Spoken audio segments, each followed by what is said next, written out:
पाकिस्तान से एक्सपोर्ट कैसे की जाए, उसके प्रोसेस फ्लो क्या हुए, स्टेप्स क्या इन्वॉल्व हैं, इस पे हम मुख्तलिफ वीडियोस अपलोड कर चुके हैं।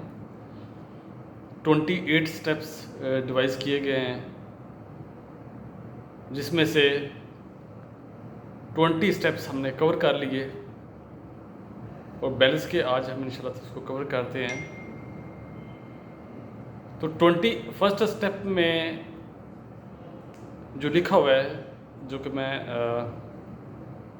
दोबारा अर्ज कर देता हूँ कि ये तमाम चीज़ें जो भी नॉलेज मैं आपसे शेयर कर रहा हूँ वो पाकिस्तान में एक ही बुक है इंपोर्ट एक्सपोर्ट डॉक्यूमेंट्स प्रोसीजर पे। बुक का टाइटल है complete import export business manual, जिसका ऑथर भी अल्हम्दुलिल्लाह मैं ही हूँ। 5 एडिशन इसके आ चुके हैं, 6ठा एडिशन सितंबर में लॉन्च हो जाएगा। उसका फर्स्ट चैप्टर है, पहले चैप्टर में ही ये सारी स्टेप्स दिए हुए हैं। अगर डिटेल में पढ़ना चाह रहे हैं तो फिर आप बुक ऑर्डर करने के लिए जो स्क्रीन पे नंबर आ रहे हैं वो मेरी टीम पे आप ऑर्डर प्लेस कर सकते हैं। बुक होम डिलीवरी सर्विसेज पे अवेलेबल है। स्टेप 21 में कहता है कि custom clearing agent arrange customs clearance. हम यहाँ तक पहुँचे थे कि आप एक्सपोर्टर हैं, आपके पास एलसी आ गई है, आपने प्रोडक्शन की और गुड्स आपने कराची पहुंचा दिए। कराची पहुंचे तो आपने कस्टम क्लियरिंग एजेंट हायर किया, उसको अपने डॉक्यूमेंट्स दिए और कस्टम क्लियरिंग एजेंट ने कस्टम्स क्लियरेंस का प्रोसेस कंप्लीट किया। और उसके बाद जो नेक्स्ट स्टेप है, step 22, goods are loaded on the plan ship. जो शिप प्लान किया होता है, जिसके लिए डेजिग्नेट किया होता है, उस शिप के ऊपर गुड्स लोड कर दिए जाते हैं, गुड्स रख दिए जाते हैं, ऑन बोर्ड हो जाते हैं। अब ऑन बोर्ड हो गए, उसके बाद जब शिप सेल होएगा तो फिर ही उसका bill of lading shipped on board का आप रिसीव कर सकेंगे। तो जब बीएल आपने रिसीव करना है तो स्टेप 23 में हमने मेंशन किया है कि customs agent arrange bill of lading from shipping company office. Customs का जो एजेंट है, अब वो आपको शिपिंग कंपनी के ऑफिस से बिल ऑफ लैंडिंग रिलीज करवा के दे देगा। लेकिन यहाँ पे बड़ी इम्पोर्टेंट बात क्या है कि आपकी ये जो डील है, जो हम ये अभी एक्सरसाइज देख रहे हैं 28 स्टेप्स की, ये डील थी C&F बेस पे और पेमेंट टर्म्स थी LC एट साइट, यानी पेमेंट टर्म्स LC है। इसका मतलब है हमने शिपमेंट करने के बाद जब शिप कराची से मूव हो जाएगा, शिप कराची से चला जाएगा, आप उसका बिल ऑफ लैंडिंग इशू करवाएंगे, जो आपको मैं अभी बता रहा हूँ स्टेप 23 में कि कस्टम्स क्लियरिंग एजेंट आपको बिल ऑफ लैंडिंग इशू करवा के दे देगा। यहाँ पे एहतियात किस चीज़ की करनी है कि अगर आप LC पे काम कर रहे हैं तो जब आप बिल ऑफ लैंडिंग इशू करवाएंगे तो बिल ऑफ लैंडिंग भी as per LC terms and conditions होना चाहिए। अगर कहीं पे भी कोई वायलेशन हो जाती है तो बिल ऑफ लैंडिंग डिस्क्रिपेंट हो जाता है तो आपकी पेमेंट स्टेक पे चली जाएगी। जिस बैंक ने LC इशू की हुई है वो आपके डॉक्यूमेंट जो पेमेंट के लिए प्रेजेंट आप करेंगे अपने बैंक के थ्रू LC इशू बैंक तक पहुंचेंगे, वो रिफ्यूज़ हो जाएंगे। तो इसलिए यहाँ पे ये एहतियात करनी है कि आप एक ड्राफ्ट बिल ऑफ लैंडिंग का as per LC terms and conditions prepare करें और ड्राफ्ट भेजें अपने कस्टमर क्लियरिंग एजेंट को कि ये हमारी LC की रिक्वायरमेंट के मुताबिक ये बिल ऑफ लैंडिंग का ड्राफ्ट है, आप बिल ऑफ लैंडिंग को इसके मुताबिक प्रिंट करवाइएगा ताकि हमारी डिस्क्रिपेंसी ना लगे। और उसको भी इंश्योर कर लेंगे जब आपके पास बिल ऑफ लैंडिंग आ जाए, फिर आप उस ड्राफ्ट के मुताबिक उसको रिकनसाइल भी करें, कहीं टाइपिंग मिस्टेक तो नहीं होगी। वंस आपने बिल ऑफ लैंडिंग इशू करवा लिया, देन आ जाता है स्टेप 24। यहाँ पे लिखा हुआ है exporter gets BL from the customs agent and prepares other documents as required in LC। जैसे प्रीवियस वीडियोस में मैंने LC पे बड़ी डिटेल डिस्कशंस की हैं, डिटेल मैंने उसकी इलस्ट्रेशन की है। अगर डेफिनेशन जो हमने LC की दी थी उस पर आप फोकस कीजिएगा, उसमें ये मेंशन था, जिस बैंक ने LC इशू कर दी उस बैंक ने बेसिकली पेमेंट की ज़मानत दे दी आपको, यानी आप एक्सपोर्टर हैं, आपको पेमेंट की ज़मानत दे दी। अगर आप एक्सपोर्ट करते हैं और उसके डॉक्यूमेंट प्रेजेंट करते हैं, अपने बैंक के थ्रू LC इशू बैंक पहुंचते हैं और वो documents as per LC terms and condition है, कंप्लाइंट है, कहीं वायोलेशन नहीं है, तो फिर जो बैंक LC इशू कर रहा है उसकी तरफ से आपको ज़मानत मिली हुई है, वो आपको पेमेंट करेगा।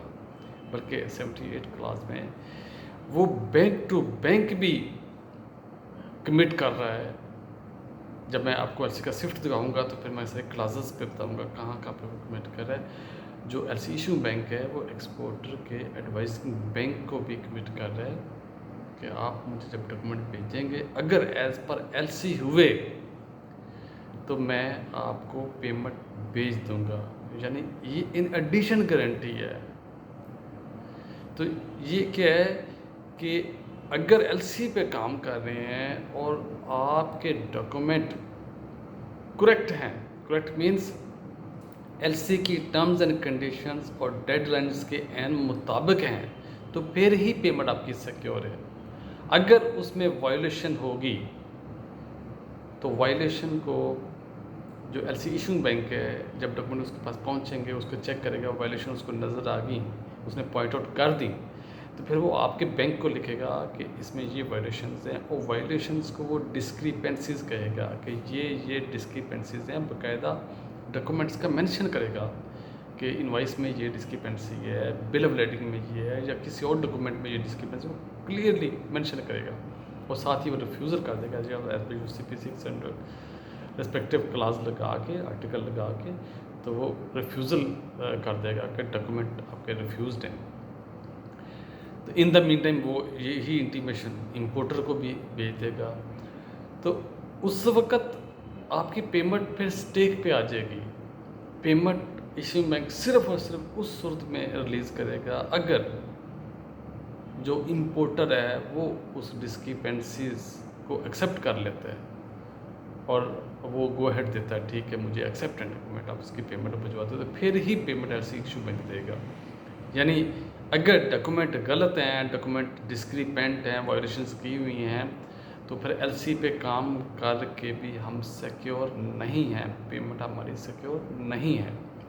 तो इसके लिए मैंने क्या किया इसके लिए मैंने एक चैप्टर, फुल चैप्टर मैंने बुक में डाल दिया है, जिसमें मैंने तमाम डॉक्यूमेंट्स जो स्पेसिमन डॉक्यूमेंट्स के, इस बुक में मैंने एक चैप्टर दिया हुआ है जहाँ प्रैक्टिकल एक्सरसाइज है, उसमें फिजिकली कहता है कि LC स्विफ्ट और उसकी सारे डॉक्यूमेंट्स भी डाले गए हैं। तो वो तमाम डॉक्यूमेंट्स की मैंने चेक लिस्टें बना के उस चैप्टर में लगा दी हैं।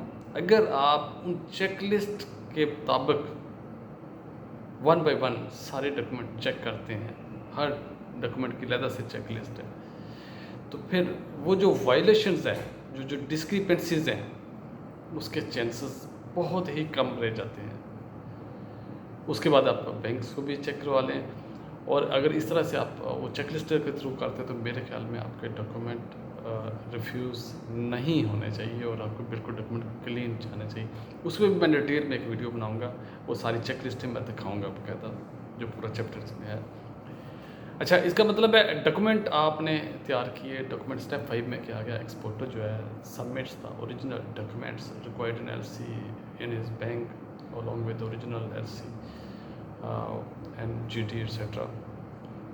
तो बैंक में जब आप डॉक्यूमेंट सबमिट कर देंगे तो उसकी बाकायदा आप रिसीविंग भेजिए और उसका फॉलोअप कीजिएगा। डॉक्यूमेंट डिस्पैच हो रहे हैं, उसका शेड्यूल लगना होता है, उसके डिजिटल नंबर आना होता है, उसकी बाकायदा ट्रैकिंग है। मैं उस ट्रैकिंग के बारे में किसी दिन ब्रीफ करूँगा कि आपने फॉलोअप कैसे लेना है, क्योंकि ये ज़हन में रख लीजिएगा, आपका फॉलोअप कितना स्ट्रॉन्ग है,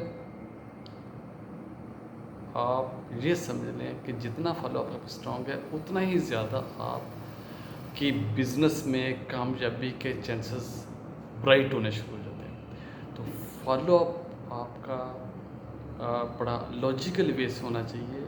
खाली बैंक से ये नहीं पूछा डॉक्यूमेंट डिस्पैच हुए, बाकायदा उसका एविडेंस ली जाए।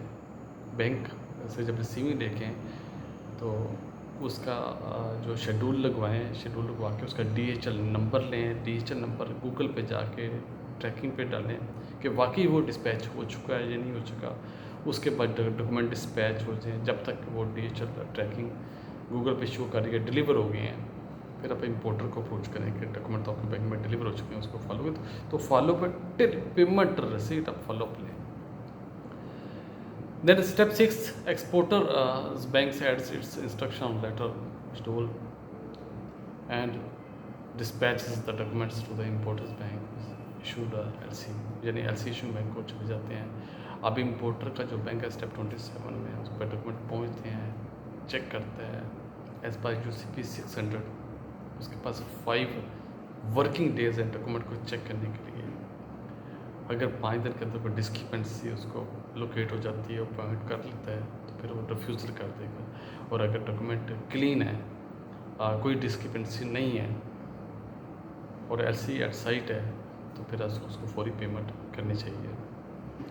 और इस तरह से आपकी पेमेंट रिलीज़ हुई तो स्टेप 28 में वो डॉक्यूमेंट्स ओके होने पे पेमेंट रिलीज़ कर देता है। इस तरह से जो स्टेप 20 में के लिए है, if documents are all right the importers bank send the payment to exporters bank from where it receive the documents.